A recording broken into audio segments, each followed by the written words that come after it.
దేవునికి స్తోత్రం. హల్లెలూయా. మన ప్రభువును రక్షకుడైన యేసుక్రీస్తు నామంలో మీ అందరికీ నా యొక్క హృదయపూర్వక వందనాలు తెలియజేస్తున్నా. ఈ యొక్క బుధవారం రాత్రి ప్రత్యేకంగా రోగుల కొరకు ప్రార్థన జరుగుతుంది. అవసరతల్లో ఉన్న బిడ్డలందరూ మీ ప్రార్థనా అవసరతలు మన సంఘాల్లో, అంటే మన సంఘంలో వివాహాలు జరుగుతున్న వారు ఉన్నారు, వివాహాలు జరగాల్సిన వారు ఉన్నారు, ఉద్యోగాల కొరకు ఎదురు చూస్తున్న వారు ఉన్నారు, గర్భఫలాల కొరకు చూస్తున్న వారు ఉన్నారు.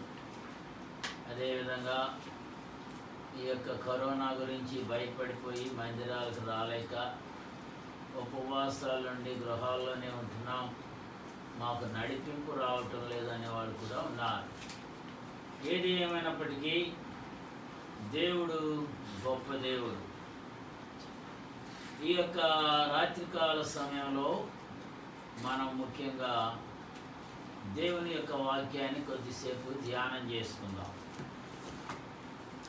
ఆదికాండము 26వ అధ్యాయము 12వ వచనం. ఇస్సాకు ఆ దేశమందున వాడై విత్తనము వేసి ఆ సంవత్సరము నూరంతల ఫలం పొందెను. చిన్న ప్రార్థన చేసుకుందాం. మా గొప్ప దేవుడు యేసుక్రీస్తు ప్రభువా, ఈ యొక్క రాత్రికాల సమయంలోని పాద సన్నిధికి వస్తున్నాం. ఫలములు ఇచ్చేవాడు నువ్వు, ఫలింపు సహాయం చేసేవాడు నువ్వు. చదవబడిన వాక్యాన్ని ధ్యానం చేసుకోండి. మమ్మల్ని ఒకసారి మీ హస్తాలకు అప్పచెప్తున్నాం. మీరే ప్రతి ఒక్కరితో మాట్లాడమని యేసు నామంలో ప్రార్థిస్తున్నాను తండ్రి, ఆమేన్. ఇస్సాకు ఆ దేశమందున్నవాడై విత్తనము వేసి అంటున్నాడు. నూరంతల ఫలం, నీవు ఫలించాలి అని దేవుడు కోరుకుంటున్నాడు. ప్రతి ఒక్కడు ఫలించాలి. కుటుంబంలో చూసినట్లయితే తల్లిదండ్రులు పిల్లల గురించి ఆశపడుతూ ఉంటారు. మా పిల్లలు ప్రయోజకులు అవ్వాలి, గొప్పవాళ్ళు అవ్వాలి. అట్లాగే సమాజంలో చూసినట్లయితే ప్రతి ఒక్కరూ వారి వారి విధానాల్లో మేము గొప్పవాళ్ళం అవ్వాలి, మేము అది అవ్వాలి, మేము ఇది అవ్వాలి.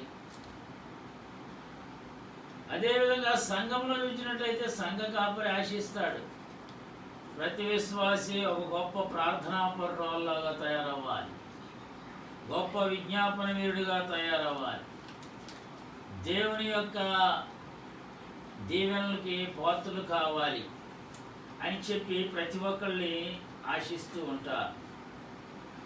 ఇస్సాకు ఆ దేశమందున్నవాడై విత్తనము వేసి ఆ సంవత్సరము నూరంతు. ఒక్కోసారి వర్షాలు లేక పంటలు పండక చాలా ఇబ్బంది పడుతూ ఉంటాం. కాబట్టి మనము ఫలించి అభివృద్ధి చెందుట దేవుని యొక్క ఉద్దేశం. నూరంతల ఫలము అనేది నేను చెప్తున్నాను. మొదటిది ఫలించుటకు అవసరమైన పరిస్థితులు. ఫలించుటకు అవసరమైన పరిస్థితులు ఏంటి? ఒక విత్తనాన్ని భూమిలో పడి చావకుండిన ఎడల అది ఒంటరిగానే ఉంటుంది.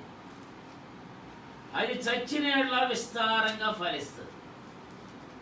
అదేవిధంగా ఫలించుటకు ముందు విత్తనము మొలకెత్తాలి. గింజ భూమిలో వేయబడిన తరువాత నీటిని పీల్చుకొని అది ఉబ్బి పగిలిన తరువాత మొలకై బయటికి వస్తుంది. ఈ గింజ మానవుని హృదయము కాగా నీరు అనేది దేవుని యొక్క వాక్యమై ఉన్నది. వాక్యం యొక్క శక్తిని బట్టి మానవుని యొక్క హృదయం పగిలిపోవాలి. గింజను భూమిలో వేసినప్పుడు నీటిని పీల్చుకొని అది ఉబ్బి పగిలి తరువాత మొలకై ఎలా వస్తుందో, ఈ గింజ అనేది మానవ హృదయం అయితే వాక్యము అనేది శక్తి కలిగినది. ఆ విధంగా నీరు దేవుని వాక్యమై ఉన్నది. వాక్యం యొక్క శక్తిని బట్టి మానవుని యొక్క హృదయం పగిలిపోవాలి. అందుకే అపోస్తలుల కార్యములు 16వ అధ్యాయము 14వ వచనం.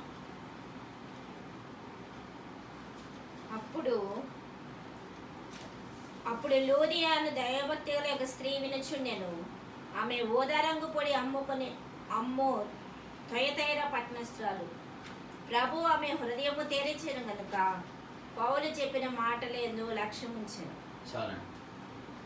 పౌలు భక్తుడు దేవుని వాక్యాన్ని బోధిస్తున్నప్పుడు లూదియా హృదయము తెరువబడి మారు మనస్సు పొంది బాప్తిస్మము పొంది యేసునందు విశ్వాసం ఉంచింది. ఇందాక చెప్పాను కదా, గింజ భూమిలో పడి చావకపోతే మొలకెత్తదు. కింద భూమిలోకి వెళ్ళగానే నీటిని పీల్చుకొని అది ఉబ్బి పగిలిన తరువాత అది మొక్కగా మొలకెత్తుంది. అట్లాగే మన యొక్క మానవ హృదయంలోనికి దేవుని యొక్క వాక్యం వెళ్ళగానే ఆ యొక్క వాక్యము మన యొక్క హృదయాన్ని తెరవ చేయాలి. పౌలు భక్తుడు ఇక్కడ అంటున్నాడు, లూదియా హృదయము తెరవబడింది అంటే మారు మనస్సు పొంది. చాలామంది వాక్యాలు వింటారు కానీ మారు మనస్సు ఉండదు. వాక్యాలకు పేరు పెడతా ఉంటారు. ఆయన బాగా వాక్యం చెప్పాడు, ఈయన బాగా వాక్యం చెప్పాడు, అబ్బో బాగా వాక్యం చెప్తారు అంటారు కానీ ఆ వాక్యం నా హృదయంలోనికి వెళితే ఎలా ఉంటుంది? ఆ వాక్యం ద్వారా మా యొక్క జీవితాలను కట్టుకోవచ్చు కదా అని ఆలోచించట్లా. కాబట్టి ఇది నూతన జన్మ అనుభవం. అలా రక్షించబడిన జీవితాలు ప్రార్థన, వాక్యము, దేవుని సన్నిధిలో గడపడం ద్వారా ఫలిస్తారు. ఫలించడానికి అవసరమైన పరిస్థితులు చెప్తున్నా నేను. ఒకటి, ఫలించాలి అంటే ప్రార్థన ఉండాలి, వాక్యం ఉండాలి, దేవుని సన్నిధిలో గడపడం ద్వారా ఫలిస్తాం. అంతేగాని నేను ఇష్టం వచ్చిన తోట ఎక్కడున్నా సరే నా నోట్లో వాక్యం ఉంది, నేను ప్రార్థన చేస్తున్నాను, ఈవేళ దేవుని సన్నిధికి వెళ్ళలేకపోతున్నా, కానీ నీ నోట్లో వాక్యము ప్రార్థన ఉందా? యోహాను సువార్త 15వ అధ్యాయము 8వ వచనం.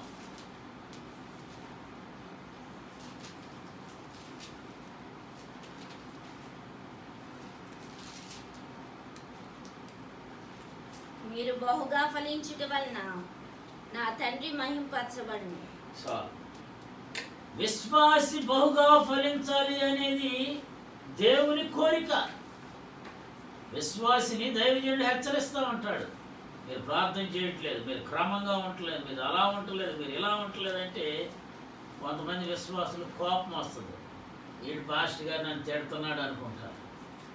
కానీ ఇక్కడ ఒక ముఖ్యమైన ఉద్దేశం ఏంటంటే విశ్వాసి బహుగా ఫలించాలి అనేది దేవుని కోరిక. అదే యోహాను సువార్త 15వ అధ్యాయం 5వ వచనంలో అంటున్నాడు, ద్రాక్షవల్లి నేను, తీగలు మీరు. ఎవడు నా యందు నిలిచి ఉండునో, నేను ఎవని యందు నిలిచి ఉండునో వాడు బహుగా ఫలించును. నాకు వేరుగా ఉండి మీరేమీ చేయలేరు.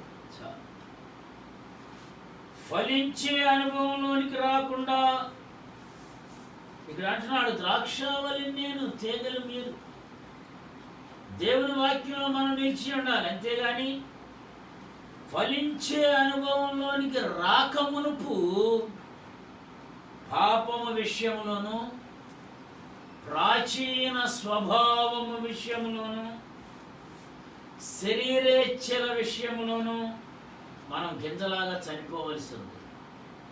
మనం దేవుని నమ్ముకున్నాము అంటే మనలో ప్రాచీన స్వభావం చనిపోయిందే, ఫలితాలు రావు. అందుకే అపోస్తలుడైన పౌలు సౌలుగా ఉన్నప్పుడు అంటాడు, నేను దూషకుడను, హింసకుడను, హానికరుడును. అవన్నీ నేను దేవుని సేవ చేయటానికి వచ్చిన తరువాత చచ్చిపోయినాయి అంటాడు. చాలామంది దేవుడు మేలు చేయాలి అంటారు, వారిలో కోపం పోదు. దేవుడు ఆశీర్వదించాలి అంటారు, వాళ్ళు లోబడరు. వాక్యానుసారంగా జీవించరు. ఇక్కడ అంటాడు, ఇలాంటి విశ్వాసి నీటి కాలువల యోరన అంటాడు. కీర్తన గ్రంథం 1:3 దుష్టుల ఆలోచన చొప్పున నడవక, పాపుల మార్గమున నిలవక, అపహాసకులు కూర్చుండు చోటున కూర్చుండక, యెహోవా ధర్మశాస్త్రమునందు ఆనందించుతూ దివారాత్రము దాన్ని ధ్యానించువాడు ధన్యుడు. అతడు నీటి కాలువల యోరన నాటబడినదై అంటాడు. ఆకు వాడక తన కాలమందు ఫలమిచ్చి చెట్టు వలె ఉంటాడు. అతడు చేసేదంతా నీటి కాలువల యోరన నాటబడినటువంటి ఒక ప్రత్యేకమైన జీవితం కలిగి దేవునితో పరిశుద్ధాత్మతో సహవాసము కలవాడై ఉండటం. నీటి కాలువల యోరన నాటబడటం అంటే ఒక ప్రత్యేకమైన జీవితం కలిగి దేవునితో పరిశుద్ధాత్మతో సహవాసం కలవారమై ఉంటాం. అట్టివాడు బహుగా ఫలిస్తారు. వాక్యానుసారమైన జీవితం జీవించాలి. ఆకువాడని చెట్టు వలె ఉంటారంట వాడు. అతడు చేసేదంతా సఫలమవుతుంది. యెహోవాను నమ్ముకొని వాడు ధన్యుడు. యెహోవా వానికి ఆశ్రయంగా ఉంటాడు. అక్కడ అంటాడు, వాడి జలముల యొద్ద నాటబడిన చెట్టు వలె, వారి వేళ్ళు లోపలికి తన్నుతాయి అంట. వెట్ట కలిగినను దానికి భయపడరు. దాని ఆకు చాలా పచ్చగా ఉంటుంది అంటున్నాడు. ఇర్మియా గ్రంథము 17వ అధ్యాయం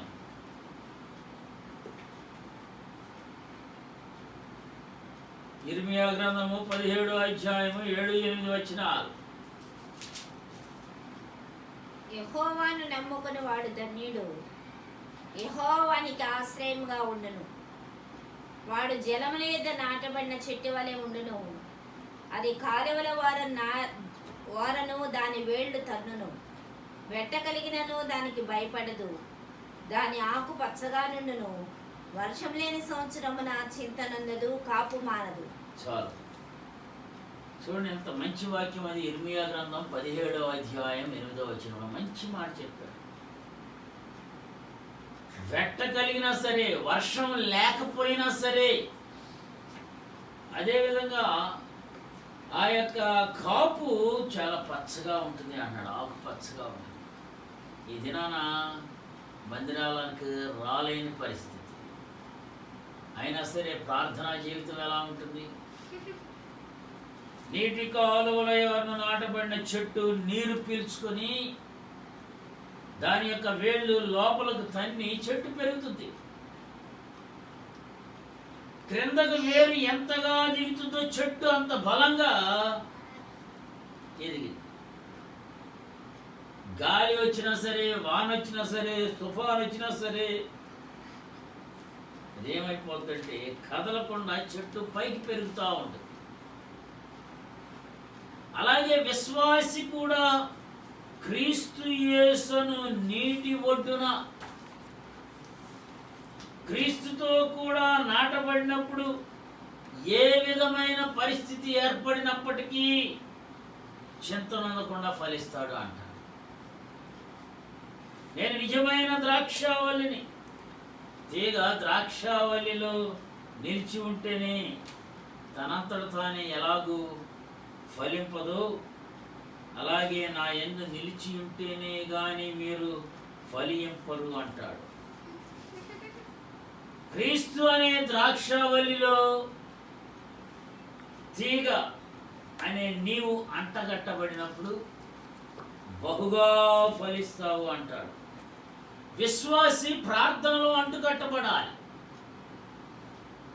అదేవిధంగా ప్రార్థన జీవితానికి ఊపిరి వంటిది. ప్రార్థన అనగా దేవునితో సహవాసము. ప్రార్థన పాపులను రక్షిస్తుంది. ప్రార్థన మంచి ఈవులను ఇస్తుంది. ప్రార్థన శోధన నుండి కాపాడుతుంది. ఇవి ఫలించడానికి కావలసిన పరిస్థితులు. రెండవదిగా చూసినట్లయితే కీర్తనల గ్రంథం 119వ అధ్యాయం 5వ వచనం. కీర్తన గ్రంథం 119వ అధ్యాయము 105వ వచనం.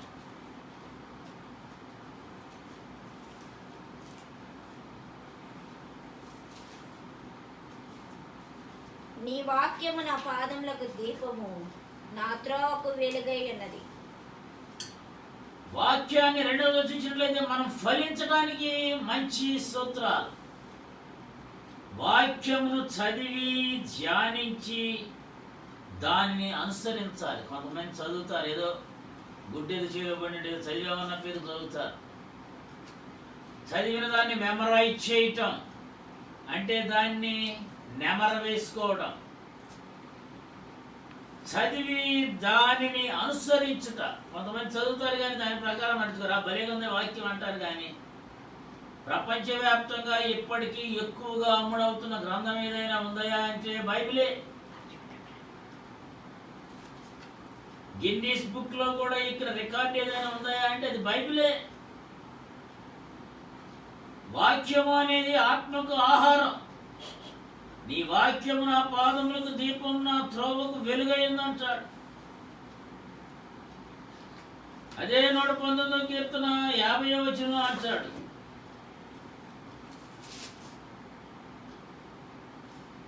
నీ వాక్యము నన్ను బ్రతికించి ఉన్నది, నా బాధలో ఇదే నాకు నెమ్మది కలిగించుచున్నది. చాలా వాక్యం బ్రతికిస్తుంది, బాధల్లో నాకు నెమ్మదినిస్తుంది.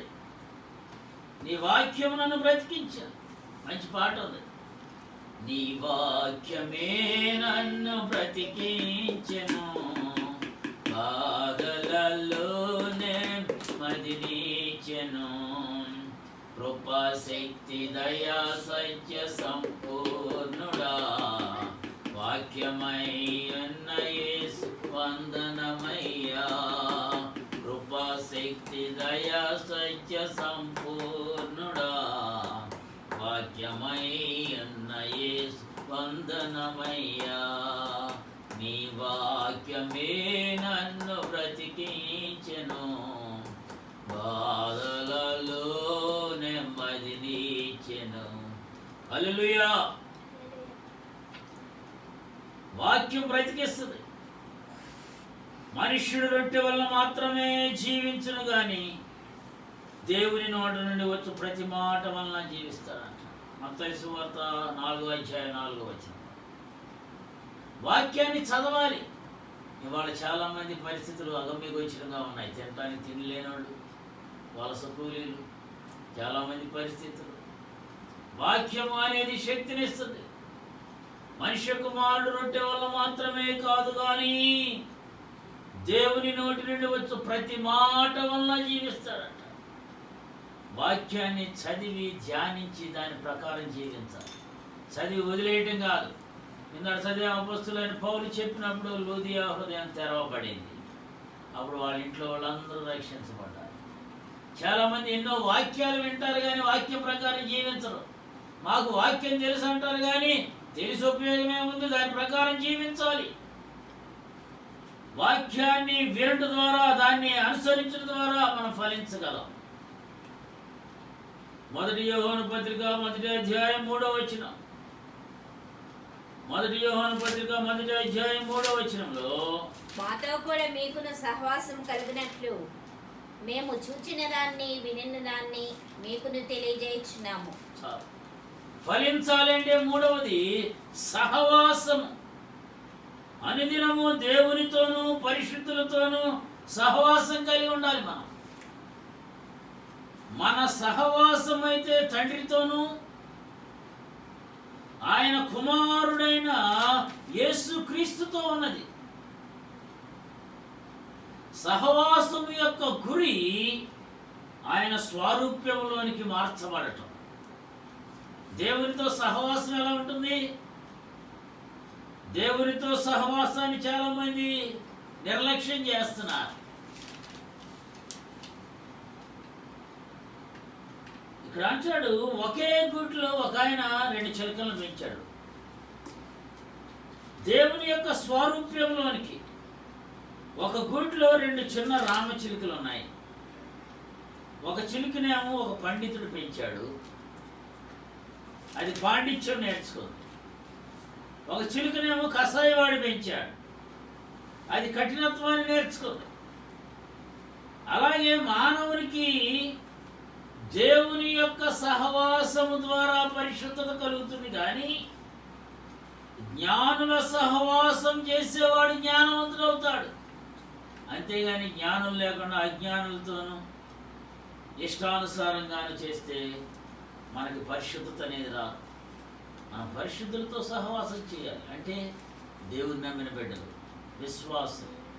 విశ్వాసులకు అవిశ్వాసులతో జోడేంటి? మనం లోకస్తులతో మనం విజ్జోడుగా ఉండకూడదు అంటాడు అన్ని జనులతో. కొంతమందికి విశ్వాసులు అంటే పడతారు, లోకస్తులు అంటే ఎంతగా పాడిపోతారో వాళ్ళతో ఎంత కబుర్లు చెప్తూ ఉంటారు. లోకము దాని ఆశయు గతించిపోను, కానీ నా మాట సున్నైనా పుల్లైనా. సామెతల గ్రంథం 28వ అధ్యాయం 13వ వచనం. మనం ఫలించాలి అంటే ఫలించడానికి దేవుని వాక్యం మన హృదయంలోనికి రావాలి. రెండవది, అనుదినము చదివి ధ్యానించి దాన్ని అనుసరించాలి. మూడవది, దేవునితో సహవాసం కలిగి ఉండాలి. దేవునితో సహవాసం కావాలి అంటే మనం పరిశుద్ధులతో సహవాసాన్ని కలిగి ఉండాలి. 28వ అధ్యాయం 13వ వచనం సామెతల గ్రంథం. అతిక్రమం దాచిపెట్టేవాడు వర్ధిల్లుడు, వాటిని ఒప్పుకొని విడిచిపెట్టేవాడు కనికరం పొందు. పరిశుద్ధాత్మలో పెరగాలి మనం. పరిశుద్ధాత్ముడు మనలో జీవించి ఉండుట వలన ఆయన ఎల్లప్పుడూ మీతో ఉండి మిమ్మును ఆదరిస్తాడు. పరిశుద్ధాత్ముడు పాపమును గూర్చియు నీతిని గూర్చియు తీర్పును గూర్చియు ఒప్పుకొని చేసినట్టు చేస్తాడు. అతిక్రమములను దాచిపెట్టువాడు వర్ధిల్లడు, వాటిని ఒప్పుకొని విడిచిపెట్టువాడు కనికరము. 3వ యోహాను పత్రిక 2వ వచనంలో అంటాడు, ప్రియుడా నీ ఆత్మ వర్ధిల్లుచున్న ప్రకారము నీవు అన్ని విషయంలో వర్ధిల్లుచు సౌఖ్యముగా ఉండెదవు అంటాడు. మన ఆత్మ వర్ధిల్లితే అన్ని విషయాల్లో సౌఖ్యంగా ఉంటాం. ఆత్మ వర్ధిల్లకుండా ఎట్లాగ మనం ఫలించే స్థితిలో ఉన్నప్పుడు, మనం క్రమంగా ఫలిస్తూ ఉన్నప్పుడు కొన్ని అభ్యంతరాలు వస్తాయి. పచ్చని చెట్టుకు గొంగళి పురుగులు అన్నట్టుగా అసహ్యమైన క్రియలను ఆవరించి ఫలించకుండా అడ్డుకుంటూ ఉంటాయి. అసహ్యమైన క్రియలకు పరమగీతముల గ్రంథం 2వ అధ్యాయం 5వ వచనం. కొన్ని అసహ్యమైన క్రియలు ఆవరించి మనం ఫలించకుండా అడ్డుకుంటూ ఉంటాయి. మనం ఫలించేటప్పుడు చీడ పట్టింది, పురుగు పట్టింది, ఫలించట్లేదు అంటారు చూసారా. మన ద్రాక్ష తోటలు పూత పట్టి ఉన్నవి, ద్రాక్ష తోటలను చెరుపు నక్కలను పట్టుకొని సహాయం చేసే గుంట నక్కలను పట్టుకోండి అంటున్నాడు. ఫలించే దశలో గనక ఆటంకాలు ఎదురైతే విశ్వాసి నూరింతలు ఫలించడానికి మారు మనసు కావాలి ముందు. అట్లాగే బాప్తిస్మము, పరిశుద్ధాత్మ అభిషేకము కలిగి నూతన సృష్టిగా చేయబడి అభివృద్ధి చెందాలి. అప్పుడు ఫలించాలి, అప్పుడు బహుగా ఫలిస్తాం. ఫలించుట అనేది మన యొక్క ముఖ్యమైన ఉద్దేశం. ప్రార్థనలో ఫలించాలి, వాక్యంలో ఎదగాలి, వాక్యానుసారమైన జీవితం జీవించాలి, పరిశుద్ధుల సహవాసాన్ని కోరుకోవాలి, అట్లాగే పరిశుద్ధాత్మలో పెరగాలి. ద్వితీయోపదేశకాండము 7వ అధ్యాయము 12-13 వచనాల్లో మనం చూసినట్లయితే, ద్వితీయోపదేశకాండం 7వ అధ్యాయము 12-13 వచనాలు. మీరు ఈ విధులను విని వాటిని అనుసరించి నడుచుకొనిన ఎడల నీ దేవుడైన యెహోవా తాను నీ పితరులతో ప్రమాణం చేసిన నిబంధనను నెరవేర్చి నీ కృప చూపును. ఆయన నిన్ను ప్రేమించి ఆశీర్వదించి అభివృద్ధి చేసి నీకిచ్చేదనని నీ పితరులతో ప్రమాణం చేసిన దేశంలో నీ గర్భఫలమును, నీ భూఫలమైన నీ సస్యమును, నీ ద్రాక్షారసమును, నీ నూనెను, నీ పశువుల మందలను, నువ్వు గొర్రెల మందలను, మేకల మందలను దీవించును. చాలు. విధేయులం అవటం ద్వారా ఫలం. మీరు ఈ విధులను విని వాటిని అనుసరించి నడుచుకునే ఎడలా నీ దేవుడైన యెహోవా తాను నీ పితరులతో ప్రమాణం చేసిన నిబంధనను నెరవేర్చి అన్నాడు. ఆయన నిన్ను ప్రేమించి ఆశీర్వదించి అభివృద్ధి చేసి, ప్రేమించి ఆశీర్వదించి అభివృద్ధి చేసి, ఏం ఆశీర్వాదాలు? మనం దేవునికి విధేయం అవ్వాలండి. దేవుని వాక్యానికి విధేయం అవ్వాలి. వాక్యానుసారమైన జీవితం జీవించాలి. అందుకే అంటున్నాడు, విధేయులమైతే చాలా ఆశీర్వాదాలు. గర్భఫలాలు లేని వాళ్ళకి గర్భఫలాలు వస్తాయి, భూఫలాలు లేని వాళ్ళకి భూఫలాలు వస్తాయి, గొర్రెల మందలు, మేకల మందలు, పంటలు. దేవుడు మనకిచ్చిన విధులను మనం గ్రహణండి. ద్రాక్షారసం, నీ నూనె, నీ పశువుల మందలు, నీ గొర్రెల మందలు దీవించి ఫలింపజేస్తాడు. ఎప్పుడు? విధేయులమైతే వచ్చే ఫలితాలు. రోమాపత్రిక 7వ అధ్యాయము 14వ వచనం. రోమాపత్రిక 7వ అధ్యాయము 14వ వచనంలో, ధర్మశాస్త్రము ఆత్మ సంబంధమైనదని ఎరుగుదుము, అయితే నేను పాపమునకు అమ్మబడి శరీర సంబంధనై ఉన్నాను. ఏలైనగా నేను చేయనది నేను ఎరుగను, నేను చేయి నిశ్చయించినది చేయక ద్వేషించినది చేయించినాను. మనం దేవుని కొరకు ఫలించాలి. నేను ఎవరి కోసం అండి ఈ ఫలితాలు నాకు ఎందుకండి అంటారు చాలా మంది. మనం దేవుని కొరకు ఫలాలు ఫలించాలి. మీరు బహుగా ఫలించడం వలన నా తండ్రి మహిమపరచబడతాడు. ఇక్కడ అంటాడు, నా తండ్రి యొక్క ఫలితం ఆత్మలను రక్షించడమే. ఒక దైవజనుడి కోరిక ఎలా ఉంటుందా అంటే ఆత్మలను రక్షించాలి. ఆత్మల భారం. ఈ యొక్క సువార్త సర్వలోకంలో ఫలించుతూ సువార్త వ్యాపించేటట్లుగా మీరు దేవుని కృపను గురించి విని నిత్యము గ్రహించటం వలన ఫలించగలుగుతాం. ప్రభువు వలన మనం స్వాస్థ్యం పొందుతాం. కనుక మీరేమి చేసినను అది మనుష్యుల నిమిత్తము కాక ప్రభువు నిమిత్తము మనస్ఫూర్తిగా చేయాలి అంటాడు. కొలస్సీ పత్రిక 3వ అధ్యాయము 23వ వచనం. కొంతమంది మనుషుల కోసం చేస్తారు. మనుషులు ఏమన్నా అనుకుంటారేమో, మనుషులు చూస్తే ఏమన్నా అనుకుంటారేమో, వాళ్ళు ఫీల్ అవుతున్నారేమో. మనుషుల గొప్పల కొరకు మనం ఏది చేయకూడదు. మనం ఏది చేసినను ప్రభువు నిమిత్తమే మనస్ఫూర్తిగా చేయాలి. ఆదివారం ఆరాధనకు వెళ్తాం, దేవుని చెప్తాం. 6 దినాలు కష్టపడమని దేవుడు ఇచ్చాడు. నీకెంత ఇంపార్టెంట్ పనులున్నా, ఎంత అవసరతలున్నా మనస్ఫూర్తిగా అన్నీ పక్కన పెట్టి దేవుని మందిరానికి రావాలి, కానీ హడావిడిగా రాకూడదు. 2వ కొరింథీయులకు రాసిన పత్రిక 9వ అధ్యాయం 10వ వచనం. మీరు ప్రతి విషయంలో పూర్ణ దౌర్భాగ్యము, పూర్ణౌదర్య భాగ్యము గలవారగునట్లు మీ నీతి ఫలములు వృద్ధి పొందించును అంటాడు. మనం 100 ఫలము పొందినట్లు స్వస్థ బుద్ధి కలిగి నీతితోనూ భక్తితోనూ సత్క్రియల యందు ఆసక్తి కలిగి జీవించాలి మనం. కాబట్టి నీతిమంతుల ఫలాలు స్వస్థ బుద్ధి, నీతితో భక్తితో సత్క్రియల యందు ఆసక్తి కలిగి జీవించాలి.